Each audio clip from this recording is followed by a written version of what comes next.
Hello friends, તમારું સરસ્વતી એજ્યુકેશનની ચેનલમાં સ્વાગત છે. અમારી જે ડિજિટલ એજ્યુકેશન ચેનલ છે તેમાં આજની શરૂઆત જે કરીએ તો આજે આપણે નવી શરૂઆત કરીએ 11 સાયન્સ મેથ્સ.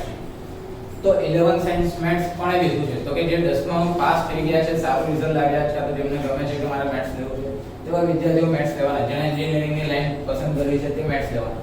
પરંતુ પહેલા વસ્તુ સમજીએ કે મેથ્સ ની આ જે વિડિયો લેક્ચર છે તેની અંદર આપણે ભણવાને લગતી કોઈ વસ્તુ નથી ભણવાની. સમજો, આપણે એવું જોઈશું કે તમે નવા સ્ટુડન્ટ છો, 10મું પાસ કર્યું છે, કાં તો તમારા પેરેન્ટ્સ તમારા કોઈ સ્ટુડન્ટ હશે, તમારો વિદ્યાર્થી હશે જે અત્યારે 10મા પછી એડમિશન લેવા માંગતા હશે. કોઈને ઈચ્છા હશે કે મારો છોકરો એન્જિનિયરિંગ કરે, ઓકે, એટલે એમને મેથ્સમાં એડમિશન લેવું છે. પણ વસ્તુ સમજીએ કે સમજો કે અત્યારે તમારા છોકરાને કે તમે એઝ અ સ્ટુડન્ટ છો તો તમને એન્જિનિયરિંગ કરવું છે, તો તમને એ વસ્તુ ખબર રહેવી જોઈએ કે 12મા પછી એન્જિનિયરિંગમાં એડમિશન કઈ રીતે લેવાય. પહેલી વસ્તુ. બીજી વસ્તુ એ ખબર હોવી જોઈએ કે તમારો છોકરો કે તમે એઝ અ સ્ટુડન્ટ છો, થોડુંક આ સમજી લેજો કે તમે બોલો તો સમજી, તમે એઝ અ સ્ટુડન્ટ હો તો તમે એઝ અ કન્સિડર કરી લેજો કે જો તમે મેથ્સ લેવાના છો તો અંદર શું આવે છે. ઓકે, ખાલી મેથ્સ લઈ લો દેખાદેખીમાં તે યોગ્ય નથી. વસ્તુ સમજો કે અંદર તમારે ભણવાનું શું છે. ભણવા કરતા પણ પછી આગળ તમે 12મું પાસ કરે છો કે તમારો છોકરો 12મું પાસ કરે છે તો તમે એડમિશન કઈ રીતે લઈ શકો, શું એ ક્રાઇટેરિયા તમારો છોકરો એ ફુલફિલ કરી શકશે, તો આ વસ્તુ સમજવાની. તો પહેલા એક ચર્ચા કરીએ કે મેથ્સ ના થ્રુ તમે ક્યાં એડમિશન લઈ શકો. તો કે મેથ્સ ના થ્રુ તમે એન્જિનિયરિંગ ની અંદર એડમિશન લઈ શકો છો. ઓકે, એ તમને ખબર જ છે, એન્જિનિયરિંગ ની સ્ટ્રીમમાં કોઈમાં પણ એડમિશન લઈ શકો. તો એન્જિનિયરિંગમાં એડમિશનની પ્રોસેસ શું છે તે સમજી લઈએ. ખાલી 2-5 મિનિટની વાત છે પણ એ ખ્યાલ હોવી જોઈએ, તો આગળ આપણે 11માની વાતની ચર્ચા આગળ વધારી શકીએ. તો 11માં 12 સાયન્સમાં પહેલી તો એક્ઝામ આવશે સ્ટેટ બોર્ડની, એટલે કે આપણે કહીએ છીએ GS EB 12મું બોર્ડ જે આવે છે તે. બીજી આવે છે JEE મેન, અને ત્રીજી આવે છે ગુજકેટ. 3 પ્રકારની એક્ઝામ તમારા પાવર છે. એ 3 પ્રકારની એક્ઝામમાં પહેલી છે GSEB, બીજી છે JEE મેન, ત્રીજી છે ગુજકેટ. જેમાં અત્યારે તમે જોવો તો JEE મેન નો બહુ આવશે, પણ એ બધી વસ્તુ સમજીએ શું છે શું નહીં, શું ઇમ્પોર્ટન્સ છે. ઓકે, તો GSEB માં 12 બોર્ડમાં તો આની અંદરમાં પહેલા તો સિલેબસ કેટલો આવે તો કે 12 સાયન્સ નો જે સિલેબસ હશે તે જ આમ આવશે GSEB. JEE મેનમાં કેટલો સિલેબસ આવશે તો કે JEE મેનના સિલેબસની ચર્ચા કરીએ તો એમાં આવશે 11 and 12 ફૂલ સિલેબસ, એ બંને સિલેબસ આવશે. ઓકે, અને ગુજકેટની વાત કરીએ તો કેટલો સિલેબસ આવશે તો કે ગુજકેટમાં આવશે 12 સાયન્સ. આ બધામાં NCERT નો કોમન સિલેબસ જ છે, એટલે સિલેબસમાં કોઈ ચેન્જીસ નથી. ખાલી ફરક એટલો પડે છે કે JEE મેનનો જે સિલેબસ છે તેની કમ્પેરેટિવલી આ 50-50 જેવું છે, એ બંને 12 સાયન્સ નું ખાલી છે. તો એડમિશન પ્રોસેસ કઈ રીતે થાય તો કે એડમિશન પ્રોસેસમાં તમે 3 પ્રકારની ફિલ્ડમાં જઈ શકો. એક તો છે ગવર્નમેન્ટ એન્જિનિયરિંગ કોલેજ, એટલે કે તમે GEC કહી શકો છો. આની અંદર બીજી ડીમ યુનિવર્સિટી પણ આવે છે. ડીમ યુનિવર્સિટી જેમ કે નિરમા લઈ લો, PDPU લઈ લો, કાં તો પછી તાપી નહીં આવશે, ડીમ યુનિવર્સિટી કોઈ પણ તમે આવી અલગ અલગ વિચારી શકો. નિરમા, PDPU, પછી DDIT, કોઈ અલગ તેનું પણ એડમિશન આમાં ગવર્નમેન્ટની લિસ્ટમાં આવે છે. અને બીજી સેલ્ફ ફાઇનાન્સ બીજી ઘણી બધી કોલેજો છે, તેમાં તમે એડમિશન લઈ શકો. અથવા તો તમારું ક્રાઇટેરિયા NIT હોઈ શકે. ઓકે, NIT આપણા સુરતમાં છે, NIT, SKNIT, એવી ઘણી બધી આપણા ઇન્ડિયામાં છે તે NIT. સેમ વે તમે IIT માં પણ જઈ શકો. પણ એડમિશન માટે તમારે આમાંથી કઈ એક્ઝામનું મહત્વ કેટલું હોય તે સમજો કે અહીંયા ડીમ યુનિવર્સિટી કે ગવર્નમેન્ટ એન્જિનિયરિંગમાં તમારે જવું છે તો એમાં એડમિશન માટે 12 સાયન્સના 80% થોડું જવું પડશે પહેલા તો તમારે. અને 80% નો ક્રાઇટેરિયા એવો છે કે તેમાં તમારે 12 સાયન્સના 60% કન્સિડર થાય, અને ગુજકેટની એક્ઝામ છે તેના 40% કન્સિડર થાય. એના બેસિસ પર એક મેરિટ તૈયાર થશે અને એના બેસિસ પર તમને કોલેજમાં એડમિશન આપવામાં આવશે. ઓકે, સેમ વે NIT માં જવું છે તો NIT માં જવા માટે તમારે ગુજકેટની કોઈ જરૂર નથી. NIT માટે પોતાની JEE મેઇન છે. ઓકે, જે આ વર્ષથી એટલે કે 2020 થી એ લોકોની માર્કિંગ સિસ્ટમ તમે જોવો તો 30 માર્ક્સ ના એક્ઝામ લે છે લોકો 30 માર્ક્સ ની એક્ઝામ જેમાં 20 MCQ આવે છે અને 5 ન્યુમેરિકલ આવે છે ઇન્ટિજર ટાઈપ તમે કહી શકો એટલે કે કોઈ પણ ઇન્ટિજર આન્સર તમે લખી શકો એ પ્રમાણે એટલે કે જે આન્સર આવે ઇન્ટિજર ફોર્મેટમાં તમે લખો જ્યારે ગુજકેટ ની અંદર 120 માર્ક્સ ની એક્ઝામ લેવાય છે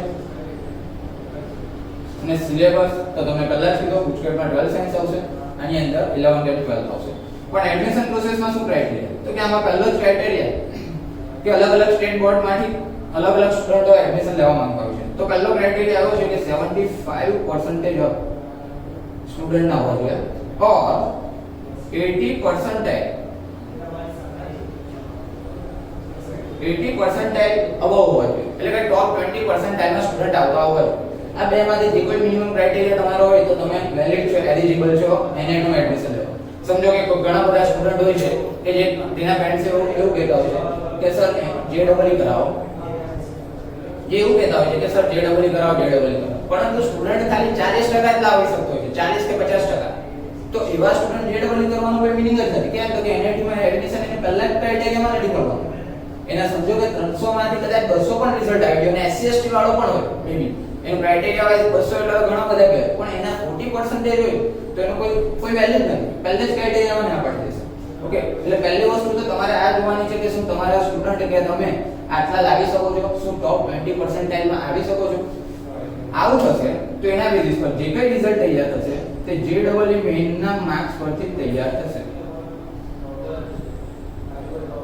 ઓન્લી JEE મેઇન આમાં સ્ટેટ બોર્ડના કોઈ પણ પ્રકારના માર્ક ઇન્ક્લુડ થતા નથી આના બેસિસ પર મેરિટ તૈયાર થશે અને એડમિશન આપવામાં આવશે IIT માં જવું છે તો જેટલા પણ સ્ટુડન્ટ JEE મેઇન માં સારો સ્કોર કરશે એટલે કે 2.5 લાખ થી 3.5 લાખ જેવા સ્ટુડન્ટ ઓકે એટલા સ્ટુડન્ટને એ લોકો IIT માટે એલિજિબલ ગણે છે અને JEE મેઇન થી આગળ આવશે JEE એડવાન્સ આની એક્ઝામ અપાવવાની છે તે વર્ષમાં એક જ વાર લેવામાં આવે તો એમાં જે સ્કોર આવશે તેના બેસિસ પર IIT માં એડમિશન મળશે એના માટેનો સ્કોર હશે JEE એડવાન્સ એટલે કે એલિજિબલ આનો સ્કોર કન્સિડર થશે અને એના માટે પણ સેમ ક્રાઇટેરિયા પહેલો ક્રાઇટેરિયા તો આ જ આવશે એમાં 75% or 80% ઓકે તો IIT માટે JEE એડવાન્સ NIT માટે JEE મેઇન અને 12th માટે એટલે કે ગુજરાતની કોઈ પણ કોલેજમાં તમારે એડમિશન લેવું છે ગુજરાતની રિગાર્ડિંગ છે તે એને રિગાર્ડિંગ જે હશે તેના માટે ગુજકેટ ઓકે અને મિત્રો આના માટેની જે કઈ કોલેજનું લિસ્ટ છે કે કોના કઈ કોલેજમાં ગવર્નમેન્ટ એટલે કે ગુજકેટ થ્રુ એડમિશન મળે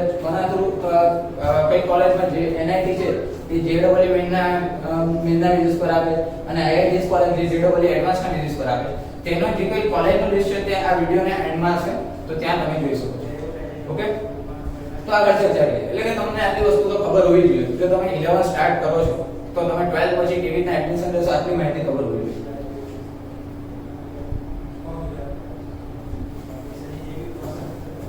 તમે 11 સાયન્સ મેથ્સ સિલેક્ટ કરો છો તો આની અંદર કયા પ્રકારનું ભણવાનું આવશે 11 સાયન્સ ઓકે તો 11 સાયન્સમાં કઈ રીતે તમારે કયા ટોપિક પર ભણવાનું હશે કયા ટોપિક છે તે તમારો ઇન્ટરેસ્ટિંગ છે કે નહીં એમાં કઈ પ્રકારની મહેનત જોઈશે તેને રિલેટેડ વાત કરીશું તો સમજો ચેપ્ટર ના પહેલા તો નામ લખી દઈએ પહેલી સ્ટાન્ડર્ડ 11 ના ટોટલ 16 ચેપ્ટર્સ છે ત્યાં લખ્યા છે 16 ચેપ્ટર લખ્યા છે તો 16 ચેપ્ટરની ચર્ચા કરીએ કયા ચેપ્ટરમાં કયા પ્રકારનું ભણવાનું આવશે તો કે ગણ તો ગણ તમે 8મા 7મા 8મા 9મા પણ ગણ સિદ્ધાંત ભણ્યા છો તે જ છે ગણ જેની અંદર ગણ કોને કહેવાય તે સમજવાનું a યોગ b a shape b a union b intersection b પછી તમારા વેન ડાયાગ્રામ એને રિલેટેડ જે તમે સમ કરો છો તે તમારે અહીંયા ભણવાનું આવશે સંબંધ અને વિધેય તો ગણ ભણ્યા પછી એટલે કે ગણ વિશે માહિતી મેળવ્યા પછી સંબંધ અને વિધેય કોને કહી શકાય એટલે કે કેવું થશે તો દરેક પ્રકારના ગણમાંથી કોઈક ને કોઈ પ્રકારે સંબંધ તમે બનાવી શકો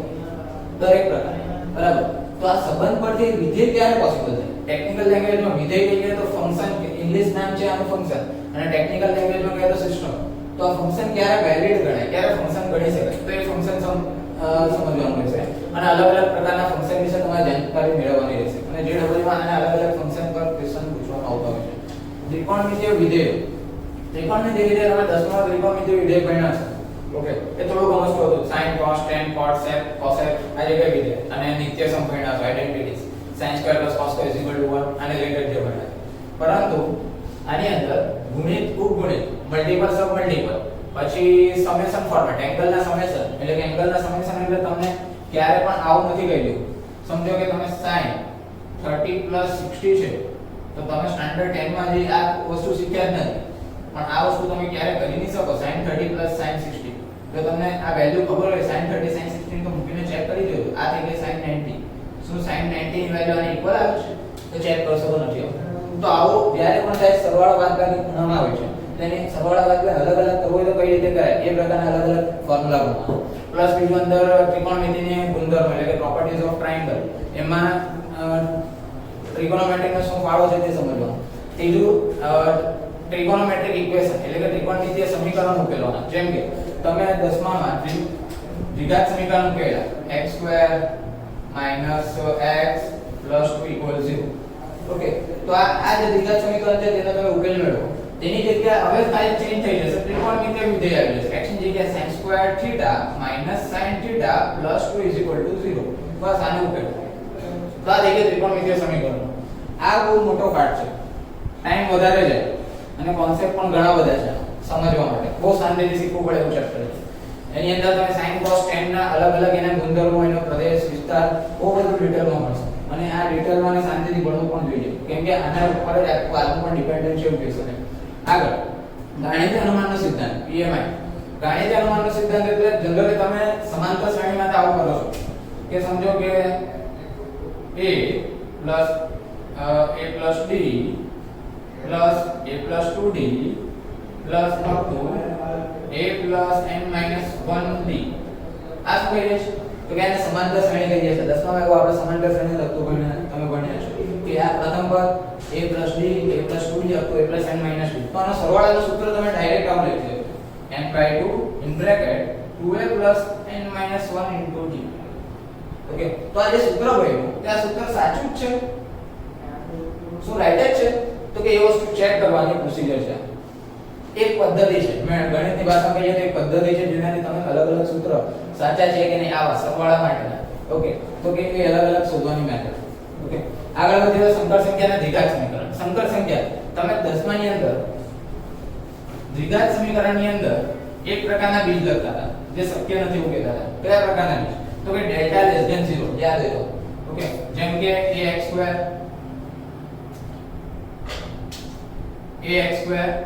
plus bx plus c is equal to 0. તો આમાં ડેલ્ટા એટલે તમે કહી દો છો b² - 4ac. તો આની અંદર ત્રણ પ્રકારની રીઝન તમે લખતા હતા. એક તો ગ્રેટર 0, તો બે ભિન્ન બીજ મળે. ભિન્ન બીજ ડેલ્ટા is equal to 0 તો કે સમાન બીજ મળે અને એક જ મળે.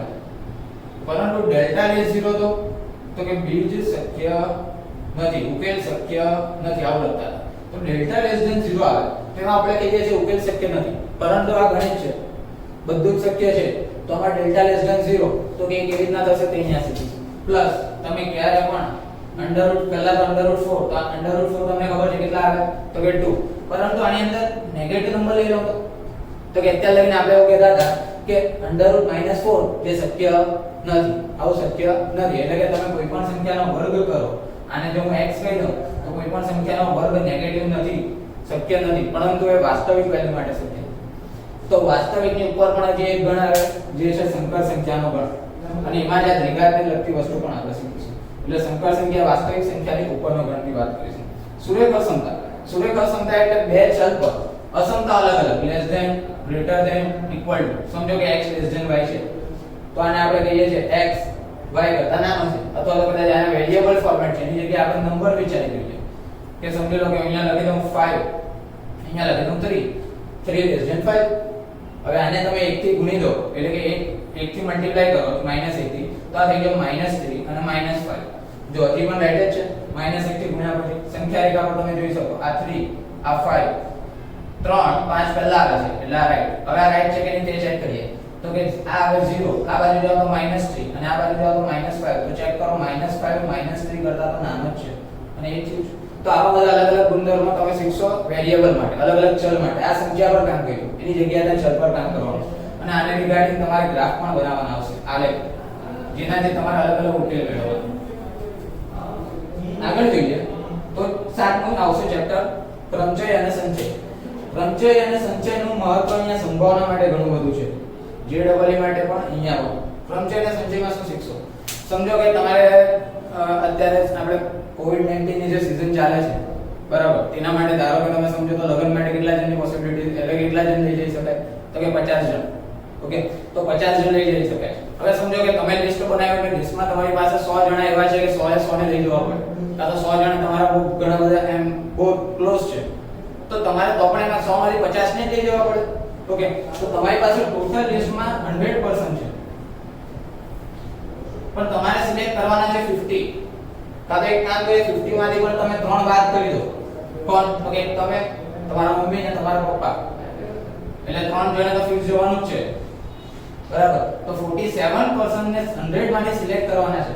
તો આવું કેટલી રીતે પોસિબલ છે? તમે કઈ વે તમે વિચારી શકો તે વસ્તુ તમારે અહીંયા વિચારવાની છે. કાં તો તમારા 5 ફ્રેન્ડને તમે પાર્ટીમાં બોલાવો છો બરાબર, અને તમારા ટોટલ 10 ફ્રેન્ડ છે, તો 10 માંથી 5 ને કેટલી રીતે તમે કઈ અલગ અલગ કોમ્બિનેશન વિચારી શકો? એ કોમ્બિનેશન એટલે સંચય. Combination, permutation and combination. Permutation એટલે અરેન્જમેન્ટ. ઓકે, અરેન્જ કરવાનું, ગોઠવણી કરવાની. સમજો કે તમારી પાસે 4 લેટર છે A B C D, એટલે તમે કેટલી રીતે આગળ પાછળ કરી શકો? તો કે એ આવશે 4 ફેક્ટોરિયલ. ફેક્ટોરિયલ શું છે? આ બધી વસ્તુ તમારે અહીંયા શીખવાની છે. આ બહુ મજાની વસ્તુ છે. ઓકે, લોજિકલ તમે જો લોજિકલી તમે લોજિકલી તમે બહુ સારા હોય તો આ વસ્તુ તમે બહુ ઈઝીલી સોલ્વ કરી શકશો. અને એ વસ્તુનો ઉપયોગ પ્રોબેબિલિટી એટલે સંભાવનામાં થશે. સંભાવના તમે 10માં પણ ભણ્યા છો, પણ એ નોર્મલ હતું. પાસા આવતા હતા, સિક્કા આવતા હતા, અત્યારે પણ પાછા પાસા અને સિક્કાની રિલેટેડ વાત થશે. પરંતુ અહીંયા કર્મચય સંચયનો પણ થોડો ઘણો ઉપયોગ અહીંયા આવશે, કે જે રીતે અહીંયા પસંદગીની વાત કરી કે કેટલી રીતે તમે 47 જણને પસંદ કરી શકો, તો એવું આવશે કે આ 47 માંથી 5 જણ આવવા જોઈએ, તેની સંભાવના કેટલી, પ્રોબેબિલિટી કેટલી, એવી રીતના અલગ અલગ પ્રકારના સમ આવશે. એટલે સંભાવના તો સેમ જ છે જે તમે 10માં ભણ્યા, ખાલી અને અંદર સમનું લેવલ થોડુંક વધી જશે, બદલાઈ જશે. 8 દ્વિપદી વિધેયો. દ્વિપદી વિધેયો તમે પહેલા પણ ભણ્યા છે. શું આવે છે દ્વિપદી વિધેયો? તમને આવું યાદ હશે, a + b હોલ સ્ક્વેર નું સૂત્ર શું આવે?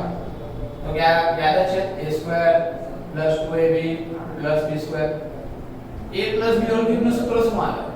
તો એ પણ યાદ હશે, a³ + 3a²b + 3ab² + b³. હવે ક્વેશ્ચન આવે a + b હોલ / 4 નું સૂત્ર શું? તો પાછા ઘણા બધા એટલા બધા સ્માર્ટ હશે કે કહેશે કે સર એક કામ કરો ની, a + b whole square a + b whole square કરી દો અને એનો ગુણાકાર કરી દો. હા, રાઈટ જ છે. ચાલો, તો એવા વ્યક્તિને હું આવું a + b હોલ / 10. આનું સૂત્ર શું? તો કે સૂત્ર, તો કે હવે તો અઘરું બની ગયું. હવે આને કેટલી વાર તમે 5 વાર તમે ગુણાકાર આપવાના? ના, એવું કામ નહીં થાય. તો એમ એક જ વારમાં તમે એક જ વારમાં આખું આનું વિસ્તરણ જોતું હોય તો કેવી રીતના મળે તે અહીંયા શીખશો. તેમાં પરમ્યુટેશન અને કોમ્બિનેશનનો પણ ઉપયોગ થશે. જેમ જેમ તમે આગળ જાઓ તો બધા ચેપ્ટર એકબીજા પર ડિપેન્ડન્ટ છે એમ કહી શકાય. અહીંયા ચેપ્ટર નંબર 8 સુધી બરાબર, તો આ એક તમારે શીખવાનું આવશે. આ અલગ અલગ આના 3-4 પ્રકારના સૂત્રો છે. એની અંદર સમજો કે હું એવું પૂછું કે આના વિસ્તરણમાં a⁵ b⁵ નો સહગુણક કેટલો આવે, કાં તો a⁵ + b⁵ કયા નંબરના સ્થાન પર હશે બરાબર. એટલે આ રીતના અલગ અલગ પ્રકારના સવાલ આવે છે, પણ ઈઝી ચેપ્ટર છે, મજા આવી જાય તમને, લોજિકલી સારું પડે એવું છે. 9મું શ્રેણી અને શ્રેઢી. તો શ્રેણી અને શ્રેઢીની વાત કરીએ તો 10માં તમે સમાંતર શ્રેણી ભણ્યા છો.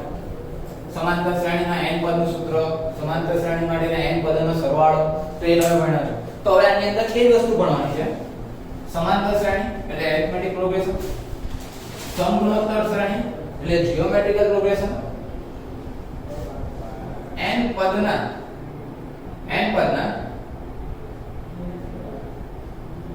સરવાળા, n પદના સરવાળા. જેમ કે તમે સમાંતર શ્રેણીના n પદના સરવાળાનું સૂત્ર મૂક્યું, એવી રીતના તમને કદાચ આવું કહી દે 1³ + 2³ + 2n³ આનું સૂત્ર શું આવે? કાં તો આની જગ્યાએ પણ આવું આવી જાય 5³ + 10³ + 15³ + up to આવી રીતના કંઈક આવી જાય કે આટલું જ આ કહી દે કે આનો 25 પદ સુધીનો સરવાળો કેટલો તે શોધવાનો. પછી એરિથમેટિક મીન, સમાંતર મધ્યક, જીઓમેટ્રિક મીન, સમગુણોત્તર મધ્યક. સમાંતર મધ્યક એટલે શું, મધ્યક એટલે શું તે સાહેબ સમજાવું છું, પછી ડિટેલમાં આપણે ચેપ્ટરમાં ભણીશું. સમજો કે 1 અને 10 છે અને આની વચ્ચે 25 એવા પદ જોઈએ છે.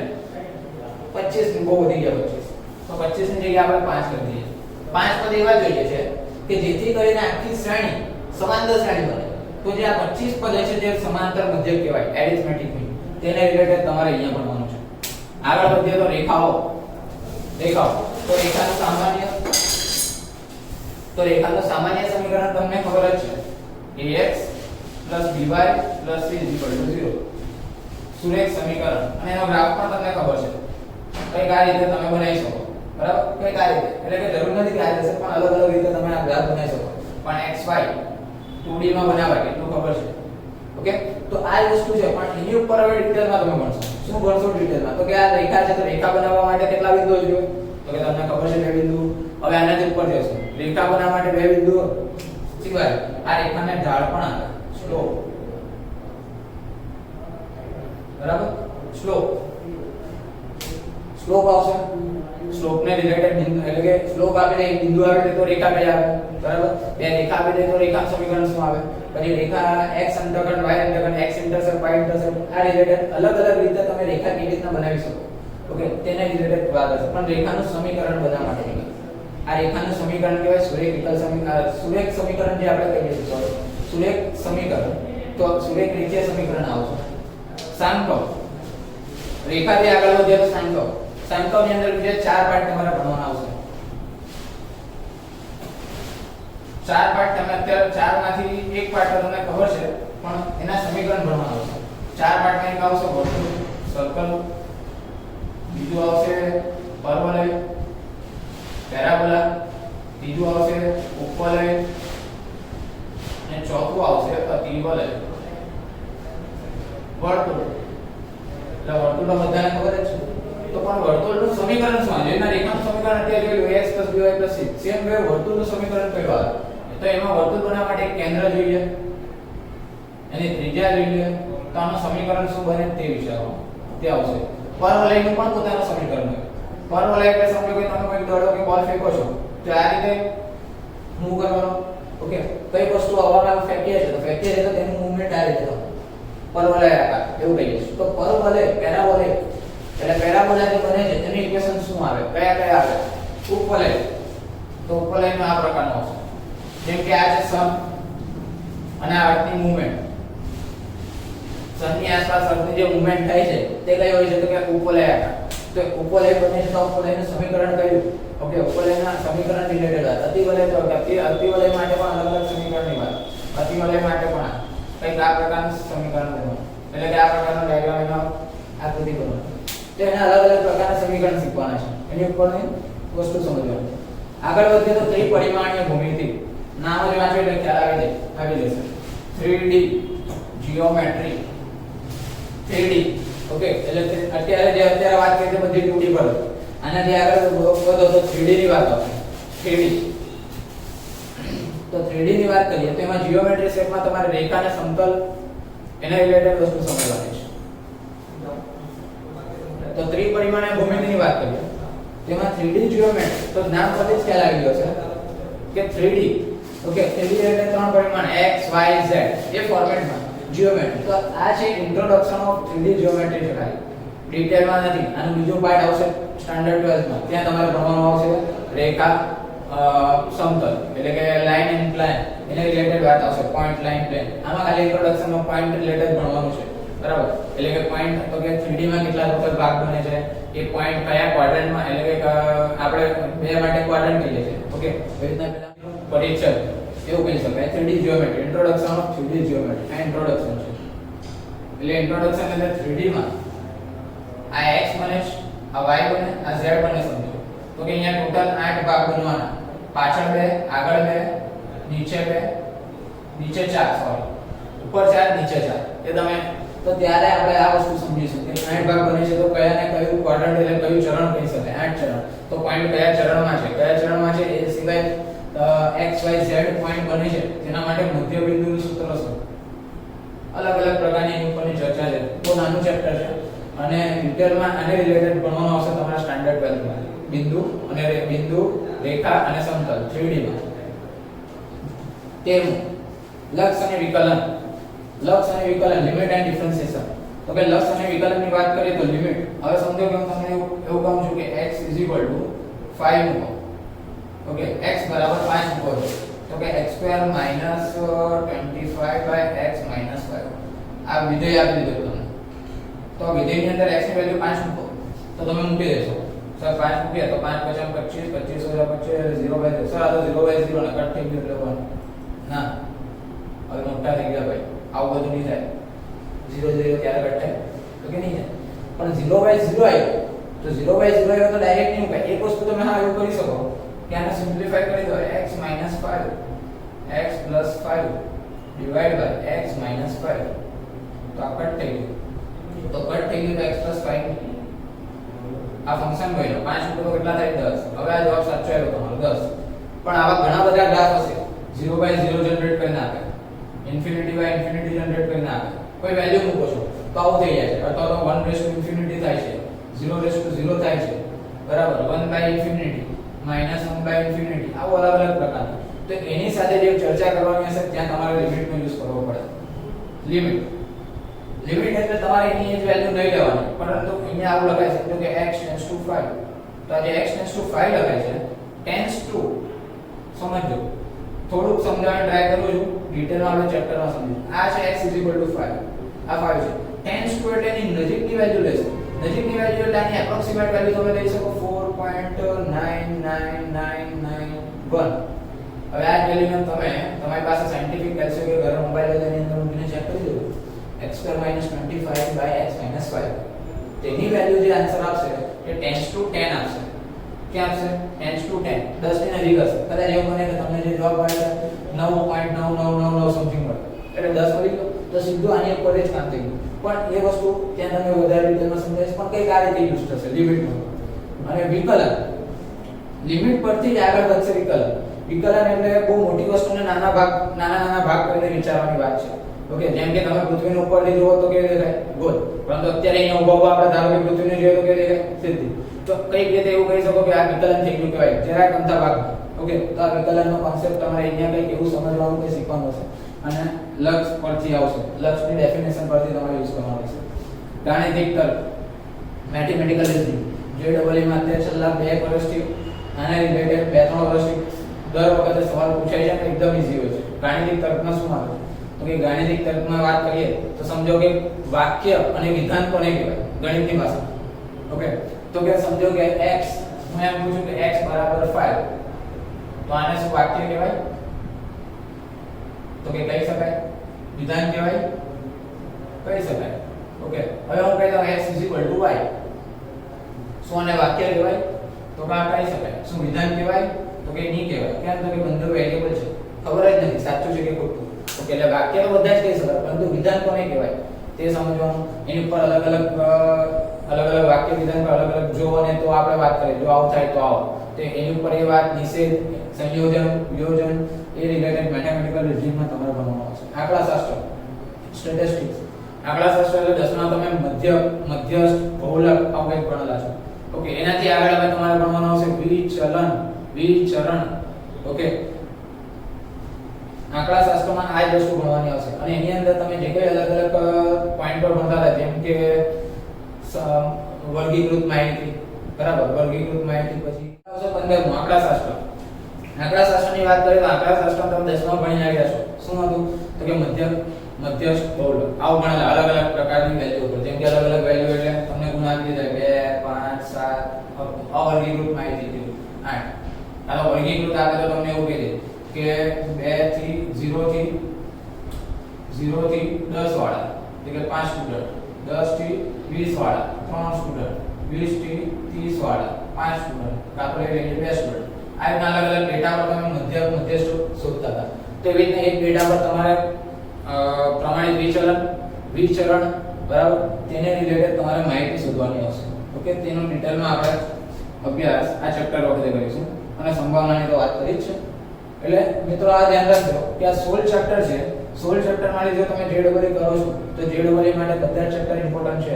સાથે સાથે 12th માટે આ બધા ચેપ્ટરના ઘણા બધા ચેપ્ટર એવા છે કે 12th સાથે શું કે કનેક્ટેડ છે. જેમ કે જો તમને ગણ વિષયની માહિતી વ્યવસ્થિત આવડતી હોય તો તમને સંબંધ વિધેયમાં કોઈ પ્રોબ્લેમ નહીં પડે. જો સંબંધ વિધેય અહીંયા તમને ક્લિયર થાય, સંબંધ વિધેય, તો આ સંબંધ વિધેયને લીધે સ્ટાન્ડર્ડ 12th માં પહેલું ચેપ્ટર સંબંધ વિધેય તમને એકદમ ઈઝી પડશે. તો ત્યાં કોન્સેપ્ટ ક્લિયર થશે. વિધેય ખબર હોય તો એને રિગાર્ડિંગ જ આગળ ત્રિકોણમિતિ વિધેય તમે ભણી શકો. જો તમને 10મા નો ત્રિકોણમિતિ વિધેય નથી આવડતો તો કોઈ વાંધો નથી. અહીંયા મેથ્સમાં તમે 10મા તમે જે કંઈ ભણ્યા છો તેમાં ખાલી બેઝિક્સ આવડવું જોઈએ તમને. બેઝિક્સ મીન્સ કે સરવાળા, બાદબાકી, ગુણાકાર, ભાગાકાર, અંશમાં કઈ વેલ્યુ મુકાય, છેદમાં 0 ની મુકાય, કાં તો તમે જે કંઈ કટ કરો છો ક્યારે કટ કરી શકાય. આ બધી વસ્તુ તમને બેઝિક્સ ખબર હશે તો તમને 11 માં પ્રોબ્લેમ નહીં થાય. હા, બેઝિક્સમાં કોઈ પ્રોબ્લેમ હોય તો તમને અહીંયા ઘણી બધી તકલીફ પડી શકે. બાકી કોન્સેપ્ટ તો કે 10મા સાથે એટલા બધા કોઈ કનેક્ટેડ નથી. તમે 11 નું સ્ટાર્ટિંગ અત્યારે કરો છો તો ત્યાંથી 0 થી સમજીને તમે સ્ટાર્ટ કરી શકો છો. હા, જો તમારી મહેનત કરવાની દાનત સારી છે, જો તમે જે ડેલી તમે જે ભણો છો તેને એટલીસ્ટ 2 વાર કે 3 વાર તમે એટલીસ્ટ એના સમની પ્રેક્ટિસ કરો છો જો રેગ્યુલર બેસિસ પર, તો તમને મેથ્સ એકદમ ઈઝી લાગશે. મેથ્સમાં કઈ અઘરું નથી. મેથ્સના બધા જ ચેપ્ટર ઈઝી છે. પરંતુ હવે વાત કરીએ 12th ની સાથે રિલેટેડ કયા છે તો કે ત્રિકોણમિતિ વિધેય પણ 12th સાથે રિલેટેડ છે. સંકર સંખ્યા, દ્વિઘાત સમીકરણ, સુરેખ અસમઘન 12th સાથે રિલેટેડ છે. 12th માં બીજું એક ચેપ્ટર આવે છે લિનિયર પ્રોગ્રામિંગ કરીને જ આવું આ સુરેખ અસમઘન જેવું. તો એ જે ચેપ્ટર છે તો આ તમને ઈઝી આવડતું હોય તો ત્યાં ખાલી તમારે ગ્રાફ એક્સ્ટ્રા ડ્રો કરવાનો હશે, તે તમે ડ્રો કરી શકશો. બીજું ક્રમચય સંચયનો રિલેશન સંભાવના સાથે, અને સંભાવનાનો રિલેશન સ્ટાન્ડર્ડ 12th માં જે સંભાવના આવે છે હજી પણ આવશે સંભાવના પ્રોબેબિલિટી સ્ટાન્ડર્ડ 12th માં. ત્યાં પણ તમને આ કોન્સેપ્ટ ક્લિયર હશે તો અહીંયા ક્લિયર થશે, અહીંયા ક્લિયર હશે તો ત્યાં એકદમ ઈઝીલી તમે સોલ્વ કરી શકશો. પછી રેખા અને શંકુનો ઉપયોગ પણ 12th માં આવશે. પછી લક્ષ અને વિકલનનું પણ મેક્સિમમ યુઝ આવશે. લક્ષ અને વિકલન એ મોટો પહેલો પાર્ટ છે જેને રિલેટેડ 12મા ના લગભગ તમે 60% ચેપ્ટર કન્સિડર કરી શકો.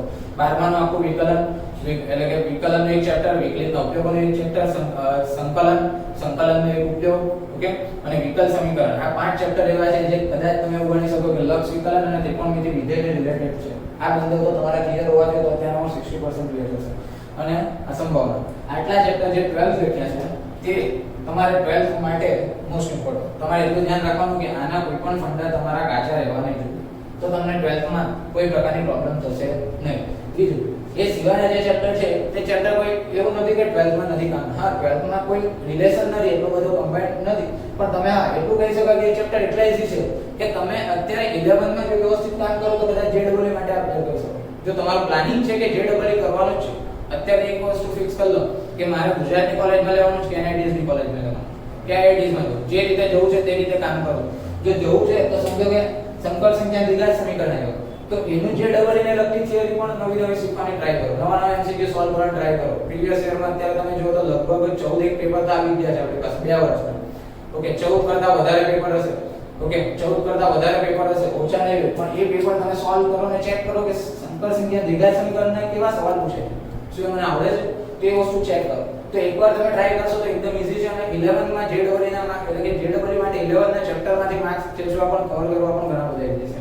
એટલે એ વસ્તુ તમે ધ્યાન રાખવી જોઈએ. એટલે આ આપણે 11 નો ઇન્ટ્રો, 11 ના મેથ્સ સબ્જેક્ટનો ઇન્ટ્રો. અને બીજી વસ્તુ જે આના પહેલા સમજાવી મેં તમને કે કોલેજોનું લિસ્ટ, જે કોલેજની વાત છે તે અત્યારે વિડિયોમાં આગળ જતા તમને જોવા મળશે, જે તમે જોઈ શકો છો. અને આ સિવાય તમને સ્ટાન્ડર્ડ 11 ને લગતી કોઈ ક્વેરી હોય, કોઈ ક્વેશ્ચન હોય તો તમે અમને કોન્ટેક્ટ કરી શકો છો, કાં તો સરસ્વતી એજ્યુકેશનમાં પણ તમે કોન્ટેક્ટ કરી શકો છો. Thank you. તો આપણું 11 સ્ટાન્ડર્ડનું ઇન્ટ્રોડક્શન. અને આના પહેલા આપણે જોયું આપણે કોલેજમાં કઈ રીતે એડમિશન લઈ શકાય, કોલેજનું ડિસ્ટ્રિબ્યુશનની માહિતી અત્યારે વિડિયોના એન્ડ પર મૂકવામાં આવશે, તે તમે જોઈ શકો છો. અને એવું લાગે તો તમે સ્ક્રીનશોટ પણ લઈ શકો છો અને તમારી પાસે સેવ રાખી શકો છો કે જેથી કરીને તમને ખ્યાલ આવે. અને આગળ વાત કરીએ તો હવે એના પછી 11 સ્ટાન્ડર્ડમાં આપણે આગળ ચેપ્ટર લઈશું. પહેલેથી જ આપણે ભણીશું ગણ. કેમ કે ગણ ખ્યાલ હોય તો સંબંધ વિધેય આવડે, સંબંધ વિધેય ખ્યાલ હોય તો ત્રિકોણમિતિ એટલું ઈઝીલી આવશે. ત્રિકોણમિતિ પણ ડાયરેક્ટ તમે ભણી શકો, ઈઝી ચેપ્ટર છે. ઓકે, પરંતુ ગણથી આપણે સ્ટાર્ટ કરીશું, આગળ જઈશું. એટલે ગણ ચેપ્ટર જે છે સેટ થિયરી, તેને રિલેટેડ JEE નો ચેપ્ટર આપણે JEE ના બેઝિસ પર જ ભણીશું. ગુજરાત બોર્ડના બેઝિસ પર આપણે ઓછું જરા ફોકસ કરીશું કે જેથી કરીને તમને બધા જ ચેપ્ટર, બધા જ કોન્સેપ્ટ વિશે ચેપ્ટરને ખ્યાલ આવે. ઓકે મિત્રો, થેન્ક યુ.